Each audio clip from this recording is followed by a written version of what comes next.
So good afternoon, everyone. My name is Robert Cirocco, and my interests lay in the fields of terrestrial plant ecophysiology and ecology. And today I'll be speaking about a field study we conducted in the Mount Lofty Ranges with my supervisors, Jenny and Jose. And so, can I use that one? Let's go that way. So currently I work on parasitic plants. They're a fascinating group of organisms. They're global, and they can have profound impacts at the landscape, community and population levels, and they vary both taxonomically and functionally. So they can be shrubs, trees, or even vines. So on your left, I think we have a shrubby parasitic mistletoe that attaches to the branches of its host. And on the right, we have a parasitic tree, Nutsia, in brilliant flower, which is endemic to Western Australia and attaches to the roots of its host. And although parasitic plants can vary greatly in form and function, they all have one thing in common. They attach to their host via suckers called historia, by which they remove or suck out resources so they can grow at the expense of the plants they infect. So on the left here we have a picture of the suckers of Cassava Pubescence. And if we're looking closer in the centre, we have a cross section showing the parasite on top and a stem of Scotch broom below. And here is the penetration peg of the parasite. And as we zoom in even closer, we have the cells of the parasite here bridging the vascular tissue of the stem of Scotch broom, the area where transfer of resources from host to parasite occurs. So what are the effects of parasitic plants on their hosts? Well, some tap the host xylem, primarily removing water and nutrients such as nitrogen. This can lead to lower rates of host photosynthesis. Less photosynthesis translates to less carbohydrate, and less carbohydrate translates to less growth. So no guesses, the parasitic plant I work on is Cassava Pubescence. It's native to Australia, and it's a perennial parasitic coiling vine that attaches to the stem of its hosts, tapping the host xylem, primarily removing water and nutrients. And because it's a vine with indeterminate growth, it can infect multiple hosts at any one time. So what does it infect? Well, it's not the smartest thing. It will pretty much go for anything it can get its suckers on, including barbed wire. Some of its native hosts include Leptospermum, Acacia, Banksia, Divisia, and some of its invasive hosts, well, all the major baddies, gauze, Scotch broom, blackberry and boneseed.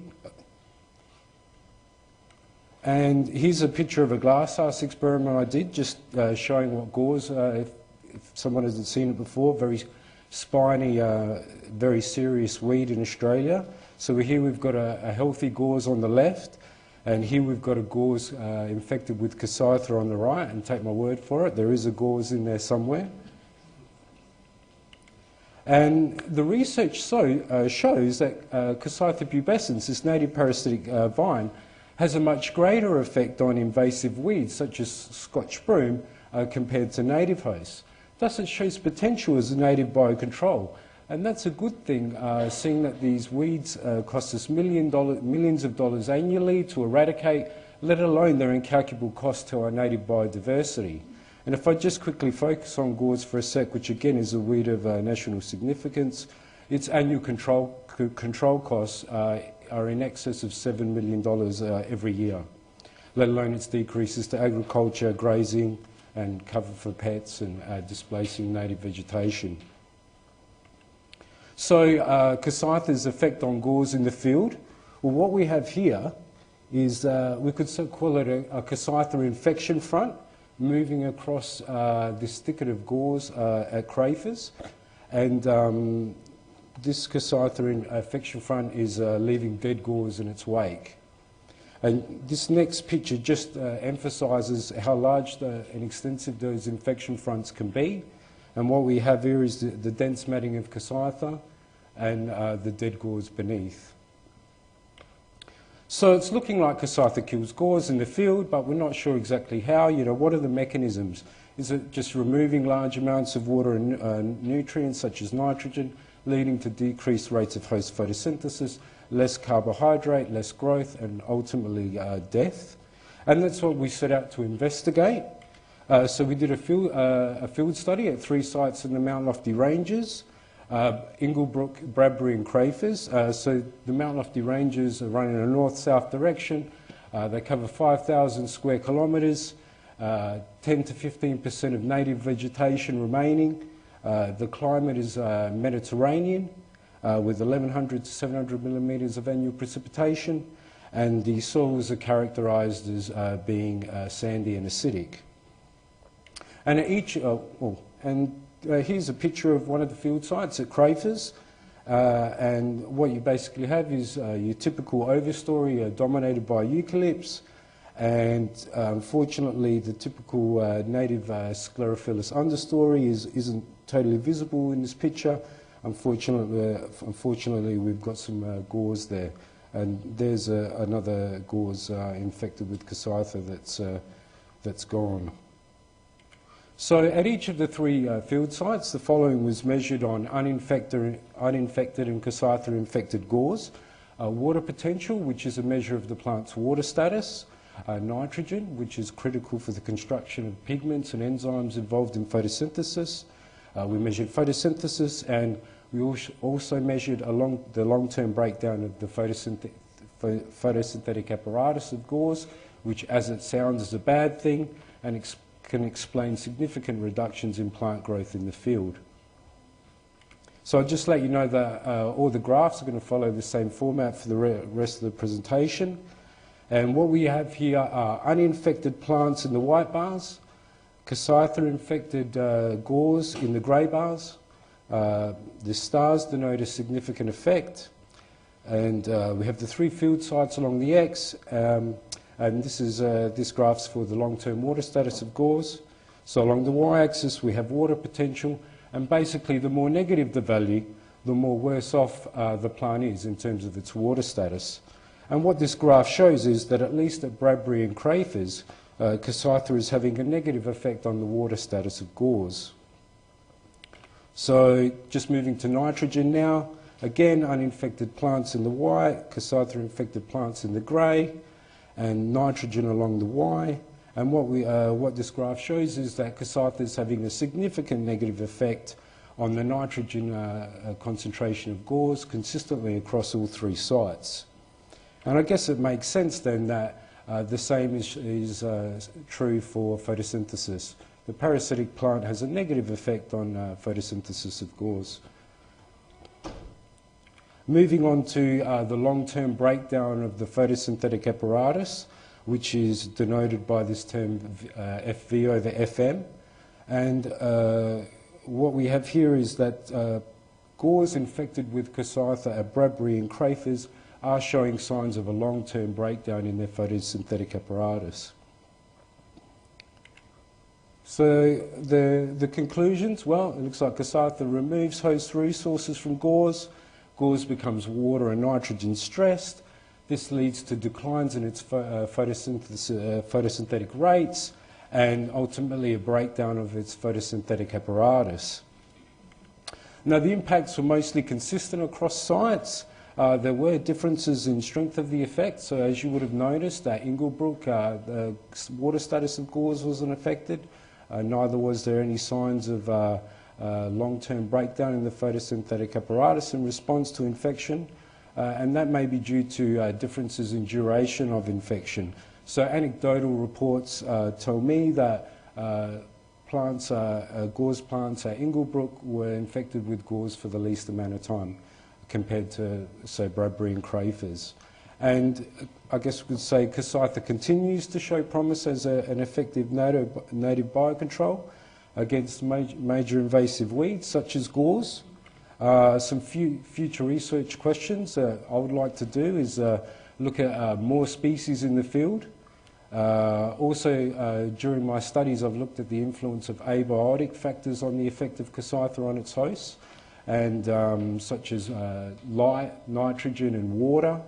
And what I found was that Cassava had a negative effect on gauze in high and low water conditions, but more so in high water conditions.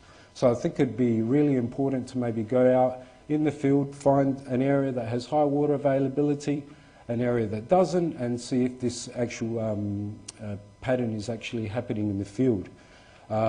Investigate other abiotic factors such as maybe phosphorus, and I think it would be really amazing if we could do something like a combination of the abiotic factors and their influence on the effect of gauze.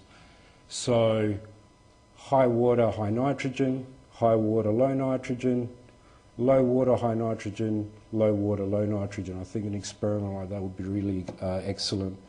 And if anyone's interested in finding out more about my research, just send me an email and I'll send you a copy of these papers. Or even if you just want to catch up for a chat, tell me about your experiences, tell me about your outlook on the weed problem in the field. I'd be very keen to hear. And of course, I'd just like to thank my field assistants, Matthew Pearson, Sonia Croft, Maria Johns, for allowing me to work at a property in Bradbury, Dr. Russell Sinclair and the National Trust for allowing me to work at Inglebrook, Professor Milton Hearn for allowing me to work at Crafers, the University of Adelaide, and the Nature Foundation for helping fund this project. And that's it. And I've got a little bit of a lapse time for dog. I'm not sure if it's going to work, but we'll give it a go. Just from day to night of Cassava wrapping around Scotch broom in the glass house. And I think it's really interesting that it keeps moving even at night. It's a bit easier to see at night as well. You haven't got the patchiness of the light. Yeah, and thank you.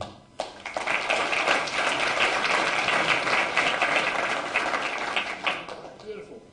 You've got time for a couple of questions? Yep. I just work in the field and just wanted to know whether you've done any work on fire and Cassava and whether it comes back, because we've got a lot of areas with that stuff in it. And just want to see how that comes back. So if Cassava comes back after fire? Yes. Yeah, well my stuff's mainly in the glass house, but I have got a colleague that has been working on seeing how we can get Cassava to germinate, and it's looking very difficult to germinate, but that may be one of the triggers for it to germinate, is possibly after fire.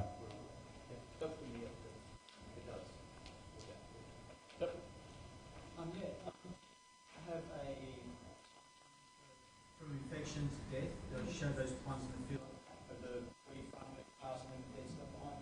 Have you got a time frame on that? No, and I think something like that would be another thing to investigate in the future. I was going to actually write that down on the list, or I was running out of bullets.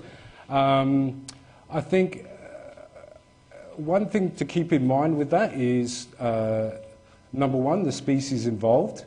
So whether it's gauze, whether it's a bone seed, whether it's a blackberry, or if it's a native plant. And number two is how big the plant is when it's infected.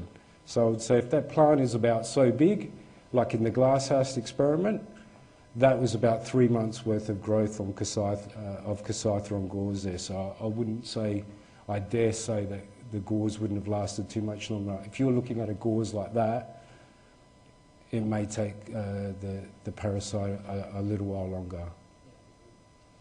Beautiful. All right. We'll move on to the next speaker. I'm sure we'll be happy to discuss during the break. Yep. So if we could all thank